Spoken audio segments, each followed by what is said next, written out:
The crystal glasses clinked against the marble dining table as my mother set down another bottle of champagne. The Morrison family's annual achievement dinner was in full swing, though I hardly felt like celebrating. My sister Victoria sat at the head of the table, practically glowing in her designer dress as she detailed her latest promotion. And just like that, I became the youngest VP in Marshall & Sons history, she'd announced, earning appreciative murmurs from our assembled family members. The CEO said my restructuring plan was brilliant. I took another sip of water, trying to blend into the expensive wallpaper of my parents' dining room. These dinners have become a tradition over the past 5 years, a chance for everyone to brag about their accomplishments while subtly undermining anyone who didn't meet the family's elite standards. Elizabeth, my Aunt Patricia's sharp voice cut through my thoughts. Still doing that consulting work. All eyes turned to me, and I could feel the judgment radiating from each carefully maintained expression. At 32, I was the family disappointment, the one who'd walked away from a prestigious position at Goldman Sachs to start my own consulting firm. Yes, I replied simply, but before I could elaborate, Victoria let out a dramatic sigh. Poor Elizabeth, still a nobody after all these years, she said, her voice dripping with false sympathy. You know, we have some entry-level positions opening up at Marshall & Sons. I could put in a good word. She's just a consultant, my mother added with a heavy sigh, refilling Victoria's glass while pointedly ignoring mine. We had such high hopes. I felt my jaw tighten, but kept my expression neutral. If they only knew that just a consultant was a carefully crafted facade. None of them had any idea that over the past 5 years, I'd built Shadow Peak Consulting into one of the most powerful firms in the industry, operating through a complex network of shell companies and subsidiaries. Well, not everyone can be as successful as Victoria, my father chimed in, beaming at my sister. She's about to close the biggest acquisition in Marshall & Sons history. The merger with Global Dynamics will transform the entire company. Victoria preened under the praise, but I had to suppress a smile. The Global Dynamics merger, if only they knew the truth about who really controlled that deal. Actually, I said carefully, I have some news of my own. Oh darling, my mother interrupted, perhaps save the small updates for another time. Victoria was just about to tell us about her new penthouse. I fell silent, watching as my sister launched into a detailed description of her luxury apartment's view. Let them have tonight, I thought. Tomorrow would change everything. Later that evening, as I drove back to my modest apartment, the one my family assumed was all I could afford, my phone buzzed with an urgent message from Marcus, my chief operations officer. Everything's set for tomorrow. The Marshall & Sons board has signed off on all terms. They have no idea what's coming. I smiled, thinking of the carefully orchestrated plan that would unfold in less than 12 hours. For 5 years, I'd operated in the shadows, building an empire while my family dismissed me as a failure. Shadow Peak Consulting wasn't just another firm, it was a powerhouse that had systematically acquired controlling interests in key companies across multiple industries. And tomorrow, Marshall & Sons would discover that their precious merger with Global Dynamics came with an unexpected twist. The company they thought they were acquiring was actually one of my shell corporations. The terms they'd so eagerly signed would give Shadow Peak Consulting complete control over Marshall & Sons. Victoria's career-making deal was about to become her biggest humiliation. I parked my car and took the elevator to my apartment, not the real one in the penthouse of the city's most exclusive building, but the modest space I maintained for family visits. Inside, I opened my safe and pulled out the final documents for tomorrow's reveal.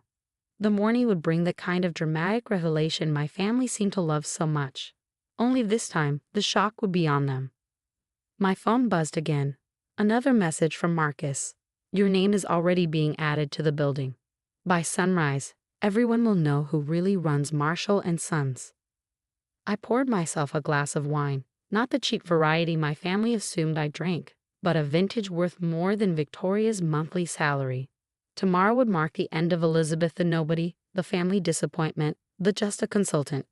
Tomorrow they'd learn exactly who I'd become, while they were too busy looking down their noses to notice my rise. The next morning, I stood in my real office, the entire top floor of the Shadow Peak building downtown. Floor-to-ceiling windows offered a commanding view of the city skyline, including the Marshall & Sons headquarters where my name was being installed in gleaming letters.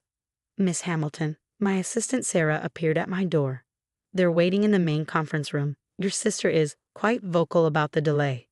I smiled, adjusting my tailored Armani suit, a far cry from the intentionally modest clothes I wore to family functions. How long have they been waiting? 20 minutes. Your father has mentioned his importance approximately 7 times. Perfect. I picked up my tablet and started toward the conference room. And the name change on the building. Just completed. It's visible from the conference room windows. I paused outside the heavy oak doors, hearing Victoria's sharp voice cutting through them. This is ridiculous. Do they have any idea who we are? When I meet this mysterious CEO of Shadow Peak, I pushed open the doors. The conversation died instantly. Victoria, mid-rant, froze with her mouth open. My father dropped his coffee cup, dark liquid spreading across the pristine white tablecloth. My mother's perfectly maintained facade cracked as her face went pale. Elizabeth? Victoria finally managed. What are you doing here? This is a private meeting for senior executives. I walked calmly to the head of the table, setting down my tablet. Good morning, everyone. I apologize for the delay. Shall we discuss the terms of Shadow Peak's acquisition of Marshall & Sons? Acquisition? My father stood up, his face reddening. What nonsense is this? We're here to finalize our merger with Global Dynamics. Where is Shadow Peak's CEO? I sat down, smoothing my skirt. You're looking at her. The silence that followed was deafening. Victoria's designer heel clicked against the floor as she took an unconscious step backward. This is impossible, she whispered. You're just a small-time consultant. You work out of that tiny office downtown. That office. I smiled. It's one of our meeting spaces for local clients. Shadow Peak Consulting operates in 37 countries, Victoria. We own this building. I gestured to the window. And as of today, we own Marshall & Sons. My mother found her voice. But Global Dynamics is a subsidiary of Shadow Peak. I finished for her. Just like the investment firm that's been buying up Marshall & Sons shares for the past 3 years. Shares that give us controlling interest as of this morning. Victoria sank into her chair, her face ashen. The merger terms are non-negotiable. I pulled up the final contract on the room's main screen. Shadow Peak will assume control of all operations. We'll be restructuring the management team, starting with the immediate termination of the current vice president of operations. Victoria's head snapped up. You can't fire me. I'm your sister. Exactly why I should have noticed your incompetence sooner. I turned to my father. The board has already approved the terms. They did so last night after reviewing the company's complete financial position, including the creative accounting that's been hiding Marshall & Sons' real debt. My father slumped in his chair, decades of authority draining from his face. Why, Elizabeth? Why go to all this trouble? I stood up slowly, walking to the window where my name now crowned the Marshall & Sons building. 5 years ago, when I left Goldman Sachs, you told me I was throwing my life away, that I'd never amount to anything without the family name to prop me up. I turned back to face them. So I built something better, something bigger. While you were all laughing at my little consulting business, I was creating an empire. Sarah entered silently, distributing folders to everyone at the table. These documents outline the transition. I continued. Victoria, your security clearance has already been revoked. Human Resources will escort you out after this meeting. Mom, Victoria pleaded, turning to her mother who sat frozen in her chair. Do something. But there was nothing she could do, nothing any of them could do. Last night at dinner, I said, my voice cutting through Victoria's rising panic, you called me a nobody. You've spent years mocking my career choices, belittling my achievements, assuming my silence meant weakness. I walked to the door, then turned back one final time. I want you to remember this moment. Remember that the sister you dismissed, the daughter you devalued, now owns everything you spent your lives bragging about. The next hour passed in a blur of signatures and legal requirements. Victoria was escorted out by security, mascara streaming down her face. My father avoided my eyes as he surrendered his company keys. My mother, for once, had nothing to say. Later that evening, I stood in my office, watching the sun set behind the city skyline. Sarah appeared with a glass of champagne, the same expensive brand my family had been drinking last night while mocking my supposed failures. Was it worth it? She asked quietly. All these years of hiding your success. I thought about the decades of condescension, the dismissive comments, the patronizing offers of entry-level positions. Then I thought about the empire I built, the thousands of employees who relied on me, the positive changes I could now implement at Marshall and Sons. It wasn't about revenge, I said finally. It was about proving that success doesn't always look the way they think it should, that you don't have to follow their path to build something meaningful. I raised my glass to the gleaming letters that now crowned the building. Elizabeth Hamilton, CEO. Sometimes the quietest person in the room is the most powerful. Sometimes the child they underestimate becomes the giant they must answer to. And sometimes the sweetest victory isn't in proving them wrong.